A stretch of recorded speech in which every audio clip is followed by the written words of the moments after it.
चायला तुम्हाला खरं सांगतो, आपल्या रे ना कोणतं लिंबाचा केलाय आणि एका लिंबाचं काम नाही पाहिजे, डायरेक्ट अख्खं लिंबाचं पोत आहे. कारण की आपलं कुठं तर सुरत लागायला चालू झालं का याशी काहीतरी कुठं नव्हतं मोकार निघाणार. काय कोणी केलाय काय का ना, फक्त एकदा सापडू द्या गाड्या त्याला पोतच घालू नका.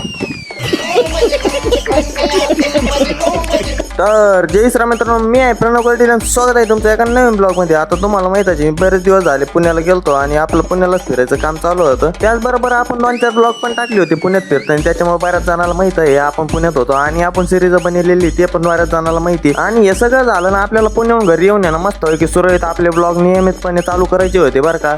आणि त्याच याच्यात आहे ना आपण निघाले ब्लॉग बिग वगैरे सगळं टाकलं होतं. ओके मध्ये सगळं सुरळीत चालू झालं बरं का आपलं. आणि मस्त आहे की आता ब्लॉग बनायला चालू करायचे, त्यात मी घरी आलतो. म्हणलं घरी येऊन आता काय मस्त आहे की ब्लॉग वगैरे चालू करतो.